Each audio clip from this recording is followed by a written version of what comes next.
hari ini saya telah pun kita buat soft launch untuk Kembara Prihatin Negara sebagai salah satu inisiatif kementerian memandangkan keadaan pandemik COVID ini dah masuk fasa ketiga dan semakin ramai yang terjejas, dan ini satu inisiatif kementerian untuk turun ke padang.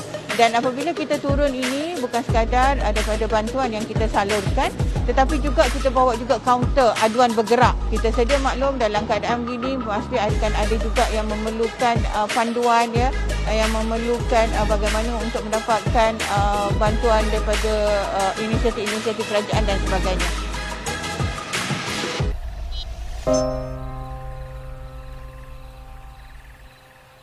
Di Pahang, jumlah mangsa banjir yang dipindahkan meningkat kepada 3,273 orang. Jadi untuk negeri Pahang ini jumlah angka mangsa banjir ini sudah pun meningkat hampir pada 9,000, hampir 9,982 orang, dan sebanyak 142 pusat pemindahan sementara telah dibuka di seluruh negeri Pahang ini. Jadi ini lawatan saya untuk melihat meninjau keadaan mangsa-mangsa banjir ini, bukan saja melihat pada mangsa banjir tapi juga untuk bersama dengan warga JKM yang menjadi frontliner apabila mereka berada di pusat pemindahan sementara ini.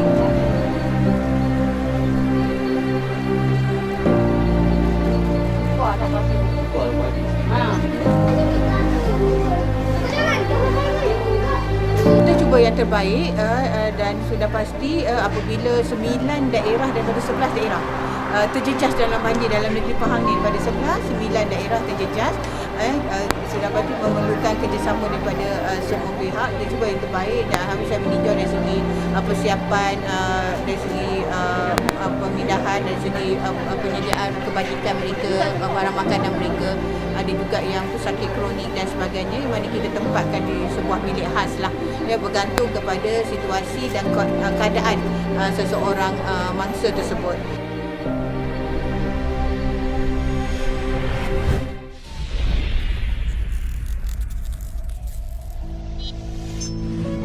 Dan matlamat ini adalah sebenarnya untuk kita menyantuni 1 juta klien kita di seluruh negara, yang mana program ini kita lakukan secara mobile. Kita turun melalui van-van bergerak kita untuk kita memberi perkhidmatan terus kepada rakyat, di mana dengan suasana pandemik COVID-19 ini kita turun ke pasar tani, ke pasar-pasar awam.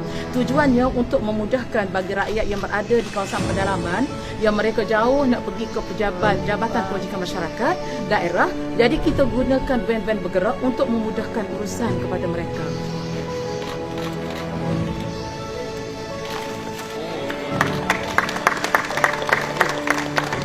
Saya difahamkan lebih kurang tidak pada 80,000 rakyat akan dapat manfaat daripada program ini di 10 jajahan. Seperti mana kita ada 10 kereta serentak hari ini kita laksanakan di Negeri Kelantan untuk dalam jangka setahun. Setahun.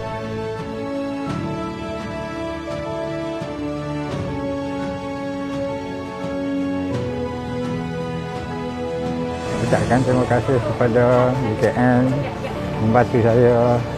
Saya bersyukurlah pada Allah kerana dia melalui dia lah dapat rezeki itu lah.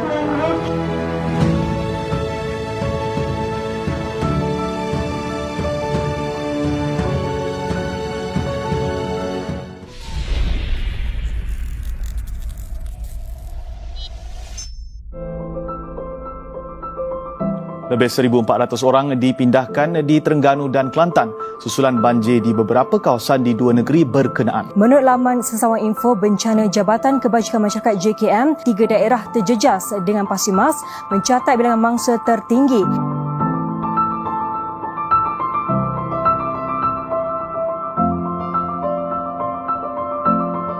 Setakat ni untuk SK Kedai Tanjung kira mangsa tertinggi lah, jumlah mangsa tertinggi kita terima adalah sebanyak 39 keluarga dan 110 mangsa. Barang-barang keperluan, maksudnya dari segi bantal, selimut, tuala, kit untuk yang berus gigi. Kita akan pastikan mangsa sampai ada pengesanan awal untuk suhu, dan mangsa-mangsa yang bergejala kita akan tempatkan di bilik isolasi ataupun kuarantin lah.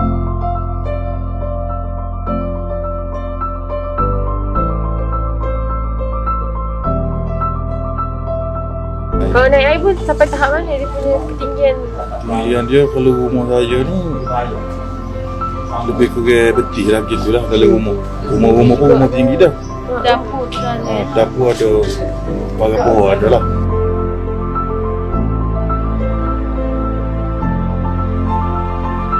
Masa air naik tu ayah dia buat lah macam pagar rak tu tinggi. Buat letak anak-anak dulu. Sementara je pen dia ambil. Jadi air sekat ni lagi. Perahu tak ada. Oh, duduk sini selesa lah. Cukup lekat lah dah sedia dengan makan minum ke apa. Selesa duduk sini banyak lah pada rumah. Tak boleh nak duduk lah. 4 malam dah. Acik tahu lah. Memang susah lah, memang kita duduk kat kampung ni kan memang susah. Tapi kita dah biasa jadi reda dah kena terima. Macam ni lah, macam ni lah. Kadang-kadang tu bila anak ramai tu terpaksa lah tidur atas meja separuh, tidur dalam ni separuh. Kita kemas-kemas nanti pasang balik untuk guna lah.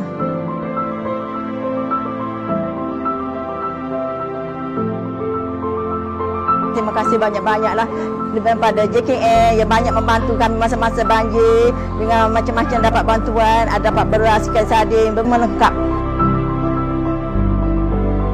Saya ucapkan terima kasih banyak-banyaklah dekat JKM bagi sumbangan makanan itu semua ya. Terima kasih banyak-banyak ya. Terima kasih banyak-banyaklah kokok JKM ni tolong air makan tidur pun selesa duduk sini.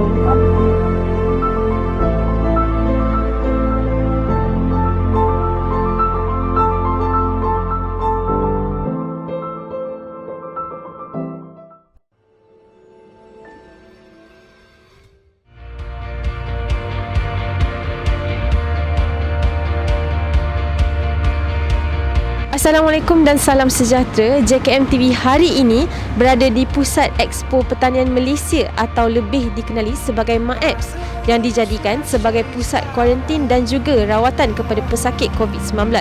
Hadirnya kami pada hari ini adalah bagi meninjau peranan Jabatan Kebajikan Masyarakat di PKRC MAEPS.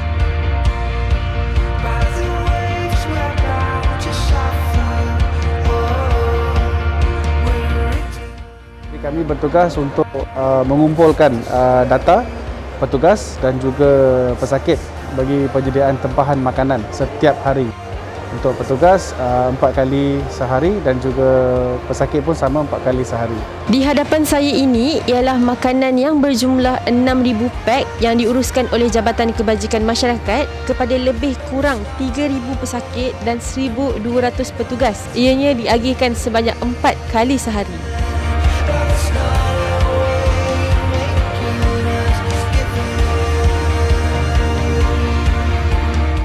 Keduanya kami juga in charge untuk menyediakan penginapan kepada petugas seramai lebih kurang 1,217 orang daripada pelbagai agensi.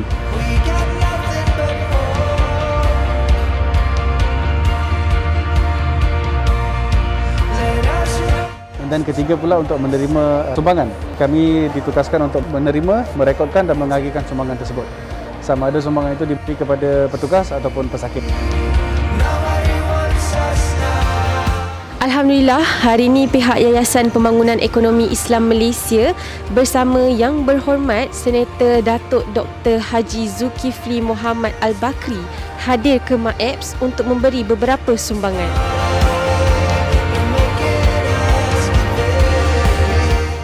Pada hari ini juga, Jabatan Kebajikan Masyarakat menguruskan beberapa air kotak dan juga hygiene pack yang baru sahaja tiba dari Depo JKM Sungai Buloh untuk pesakit COVID-19.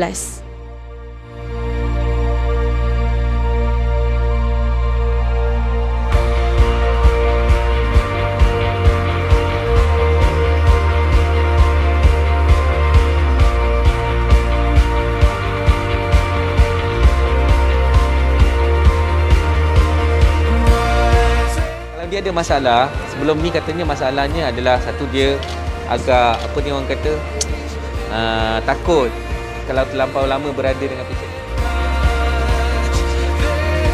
Kita Bermula dengan fasa pertama sebanyak 3,100 katil, kemudian fasa kedua sehingga 8,000. Sekarang fasa ketiga kita telah punya 9,000 buah katil lah. Operasi itu bermula daripada kemasukan pesakit daripada tengah hari sampai ke pagi. Terima kasih juga kepada Jabatan Kebajikan Masyarakat atas kerjasama, especially daripada perihal menjaga kebajikan bukan saja pesakit, bahan kaki tangan juga.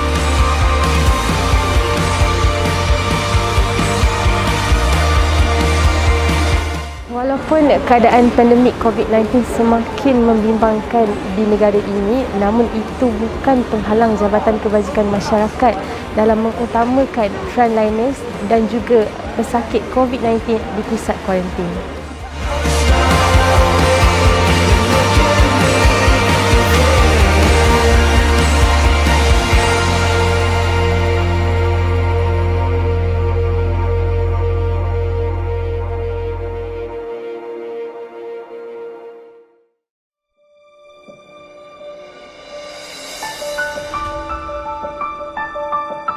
Hari ini kita telah sampai di Kampung Kelantan, Kota Tinggi Johor, dan ini adalah misi skuad Prihatin Negara di bawah Kembara Prihatin Negara untuk membantu dan menyantuni mangsa-mangsa bencana yang dihadapi oleh penduduk di Kampung Kelantan. Dan bersama-sama dengan saya ini adalah sukarelawan JKM dan juga skuad Prihatin Negara yang telah pun ditubuhkan oleh Kementerian Pembangunan Wanita, Keluarga dan Masyarakat.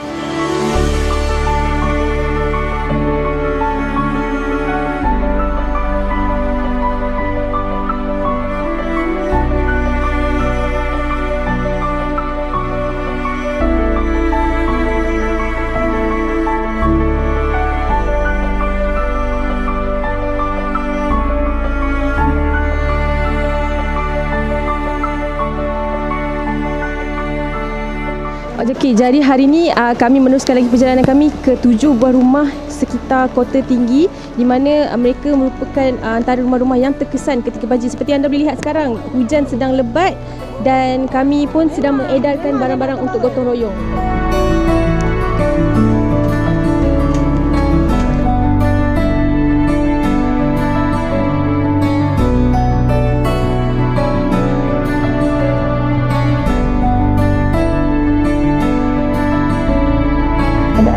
Teruk lah, tak pernah lagi kena banjir yang macam ni. Dah 4 tahun dah saya duduk sini. Ni first time yang memang sampai naik atas ni.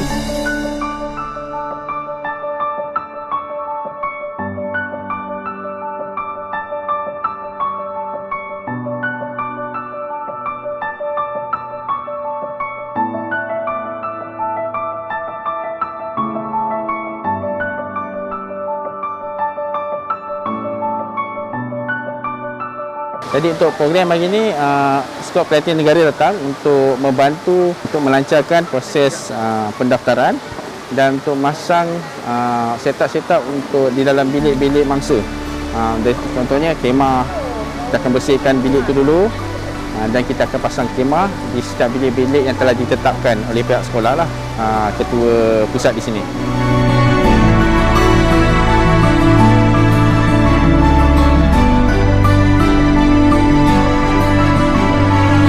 Hari ini gabra betul lah. Betul lari cepat naik kan. Takut dia naik, takut juga kan. Takut dia tinggi lagi kan. Biasa pada JKM dan mereka-mereka yang susah payah membantu orang-orang yang banjir. Pada hari ini, skuad Prihatin Negara juga telah dianggoti oleh Pesket dan juga Puspanita untuk cawangan KPWKN. Skuad Prihatin Negara sedia terima.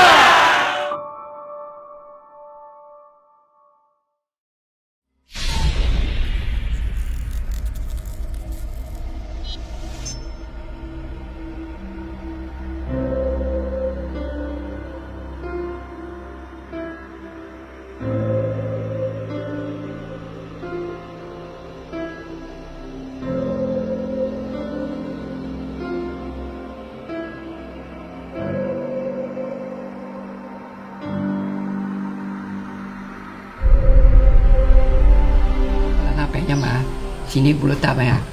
Itu lantai sudah potong bayam. Balik rumah 3 hari. Bongkok balik. Pergi enjesin patang sudah sampai. Boleh jalan. bulat. Ini talek memang bagus.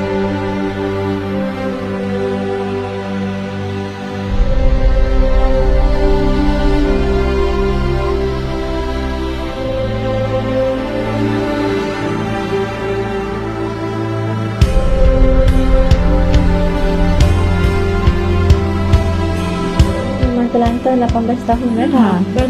Baru siap. Baru duduk sebulan, lepas tu dia jadi kejadian.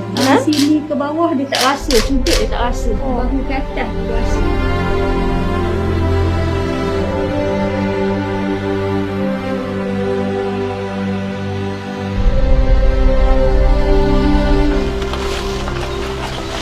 Kakak, saya masuk ya.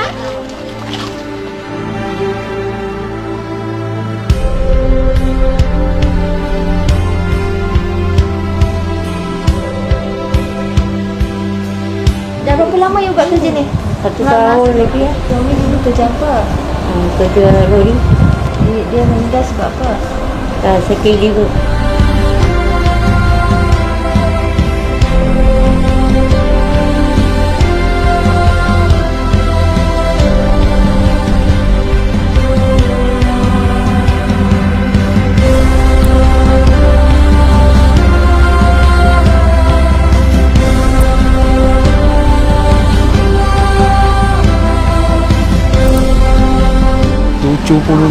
Seorang-seorang saya ada sikit sakit. Terima kasih JKM bagi macam-macam ini.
Terma ini belum cakap habis lagi dah nangis lagi sedih sangat rasanya nengok dia cakap tu betul ini. Terima kasihlah para yang memberi kita ni.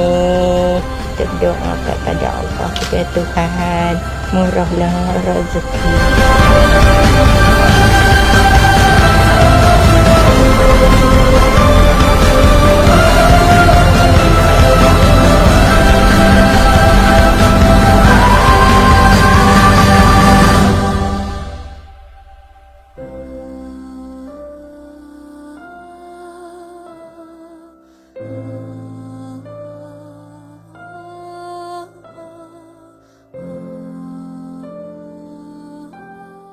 Oh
Alhamdulillah pada pagi ini program Kembara Prihatin Negara di Pasar Awam Tapa berjalan lancar, di mana kami membuka kaunter dari pukul 9 insya-Allah sampai pukul 11 pagi. Sehingga sekarang Alhamdulillah kita mendapat banyak maklum balas dan daripada aduan orang ramai sekitar lah, dan insya-Allah segala permasalahan dan aduan yang kami terima ni kita akan panjangkan kepada pihak-pihak yang berkenaan lah.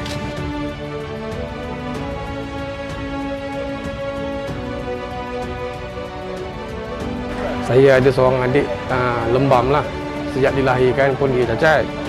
Jadi dia pun boleh berjalan pun masa umur dekat 20 tahun lah. Jadi kebetulan hari ni ada booth dekat pasar ni. Dan saya tanyakan masalah dengan JKM lah. Kalau ada apa-apa yang boleh bantu kan. Itu je lah. Di harapan kita bila kita JKM turun ke tempat-tempat awam sebegini memudahkan masyarakat. Jadi mereka tak perlu untuk datang ke pejabat dalam pandemik COVID sekarang ini. Jadi mereka terus kita berada di khalayak mereka untuk menjelaskan tentang keperluan. Di samping itu juga kita boleh memberi informasi berkaitan dengan perkhidmatan selain daripada bantuan kewangan.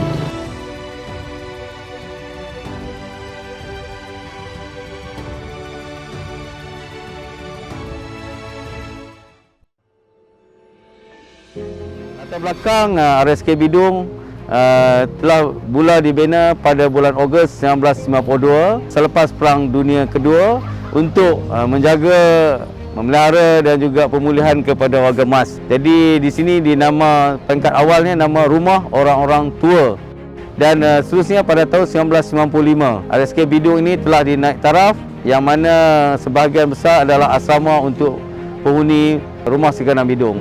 Pada 3 hari bulan Mac 2021 maka berakhirlah jadi cipta satu sejarah mana Rumah Sikanan Bidung dikosongkan, tiada ada penghuni, dan insya-Allah pada bulan April ini proses ataupun JKR akan meroboh semua struktur pagar dan juga untuk program membina semula RSK Bidung.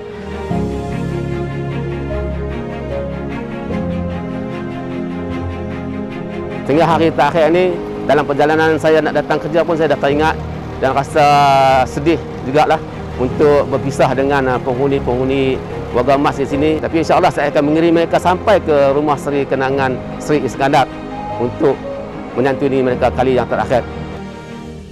Baik, Alhamdulillah hari ini kami JKM TV berada di RSK Bidung Kedah bagi melihat dan meninjau sendiri bagaimana proses pemindahan penghuni RSK Bidung ke RSK Seri Iskandar Perak.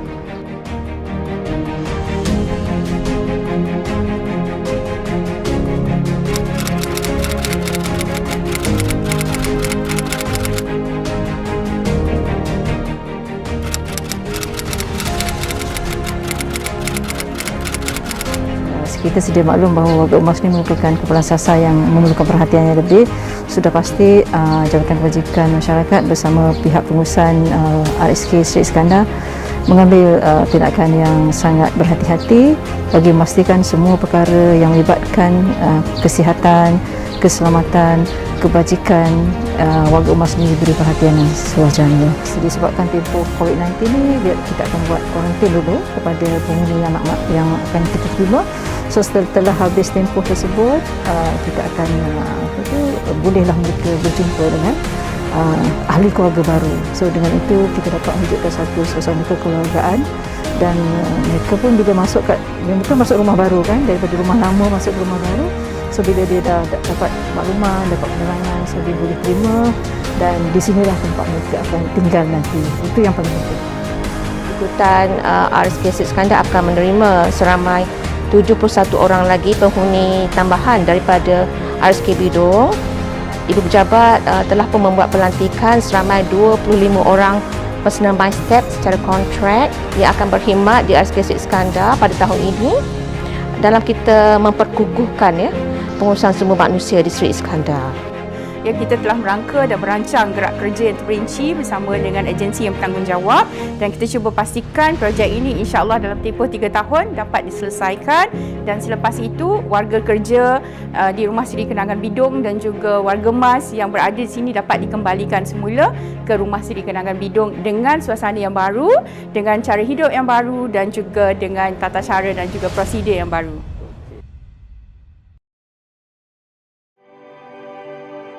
Alhamdulillah 2 hari telah saya dapat lawat 2 buah institusi iaitu Rumah Seri Kenangan Cheng dan juga Rumah Seri Kenangan Johor Bahru. Jadi tujuan kita membuat lawatan ini sebenarnya ialah untuk melihat sendiri keupayaan, kesediaan institusi ini dalam menguruskan penghuni-penghuni yang pada masa ini ada bilangannya itu didapati positif COVID-19 lah. Jadi alhamdulillah dalam lawatan saya ini saya dapati institusi telah menjalankan tugas dengan baik dan sangat cemerlang dan kita berjaya mengekang penularan wabak COVID-19 ini untuk berlaku dengan merebak di dalam institusi kita. Sekarang di RSK kami ada 2 orang lagi penghuni yang kami letakkan di wad asingan sementara lah sebab 2 penghuni ini baru tiba daripada Rumah Seri Kenangan Bidong, iaitu seorang lelaki dan seorang perempuan. Dan di sini ada seorang lah ya, iaitu Puan Catherine. Okey, Puan Catherine. So macam mana duduk sini? Makan okey? Okey. So tadi makan apa?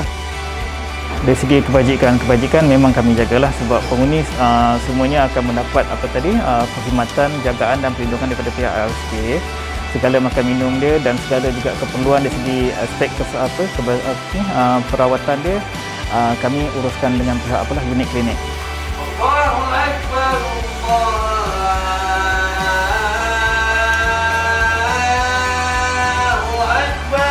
Alhamdulillah dengan gerak kerja yang baik dari seluruh tim Rumah Seri Kenangan, masing-masing tangan memberi kerjasama yang baik dan juga ada juga bantuan daripada pihak psikologi ibu pejabat, pihak kaunseling ibu pejabat bagi sokongan moral kepada kaki-kaki tangan sebab kita tahu benda ni masing-masing akan memberi impak yang besar kepada mental dan emosi dan juga fizikal lah. Salah satu tujuan untuk kita turun ke RSKJB ini sebabnya kita juga nak melihat kepada projek pembinaan semula Rumah Seri Kenangan JB ini yang mana RSKJB ini kita akan bina baru. Kita mengharapkan melalui projek pembangunan ini kita dapat menyediakan kemudahan yang lebih berkualiti, fasiliti yang lebih baik, infrastruktur yang lebih teratur dan dalam waktu sama kita dapat memberikan perkhidmatan yang lebih berkualiti dan cemerlang kepada warga-warga Mas yang ditempatkan di Rumah Seri Kenangan.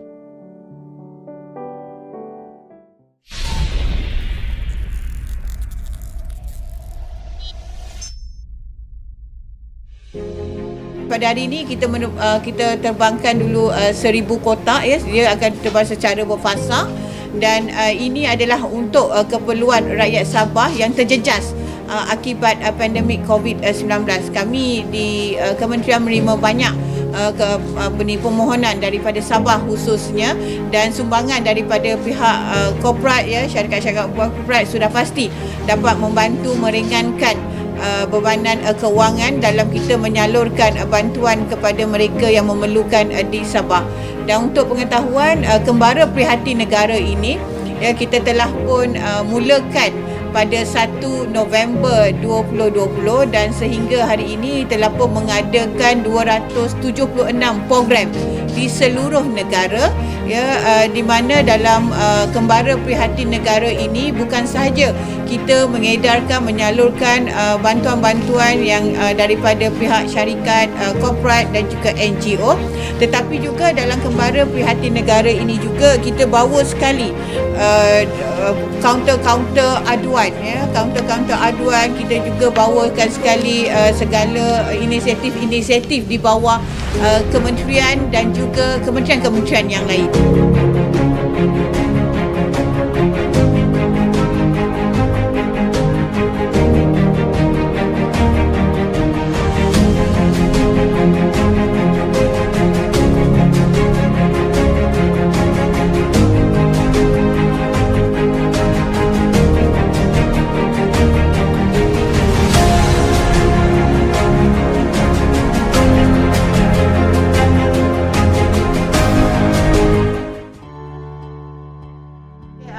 Bismillahirrahmanirrahim. Assalamualaikum warahmatullahi wabarakatuh. Hari ini saya berada di Taska OKU Ikhlas, satu-satunya taska untuk anak-anak OKU di negeri Melaka ini, di mana kita telah pun menyampaikan geran sebanyak RM500,000. Jadi ini merupakan inisiatif daripada pihak NGO untuk menyedari tentang keperluan intervensi awal untuk anak-anak yang berkeperluan khas ini. Jadi di sini kita ada punya seramai 40 orang kanak-kanak yang berumur sehingga 4 tahun, dan saya lihat walaupun taska ini baru saja dibuka pada bulan Februari, dalam tempoh beberapa minggu ini dah ada nampak perubahan-perubahan.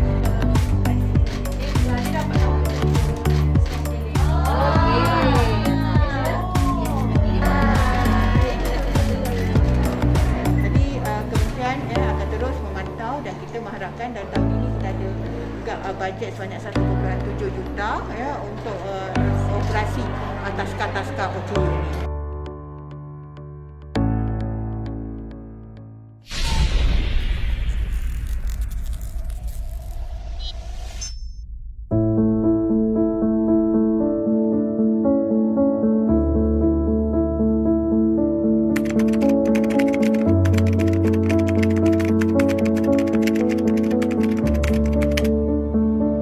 So kita punya konsep Band Bergerak Kembara Perhatian Negara ni adalah kita punya objektif untuk menyampaikan maklumat kepada kita punya golongan sasar, di mana kita membuka kaunter ataupun perkhidmatan kita di pasar-pasar pagi, pasar sari dan juga kawasan tumpuan orang ramai lah. Kita memastikan kita tidak tertinggal dan kita tidak terpinggir, ada yang tidak terpinggir, kerana sekarang kita outreach, turun ke padang untuk berjumpa mereka.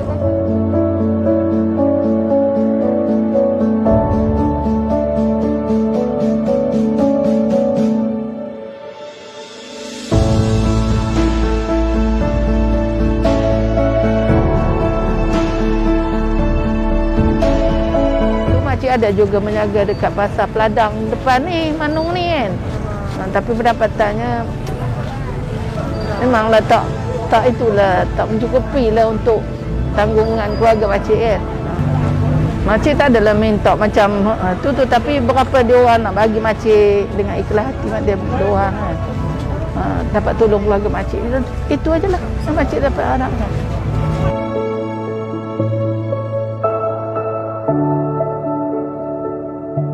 Menolong orang tu yang membanggakan diri kita sendiri. Kita rasa keinsafan, macam pergi home health, jaga orang tua, kita rasa insaf diri kita. Kita rasa kita tak tahu akan datang kita macam mana.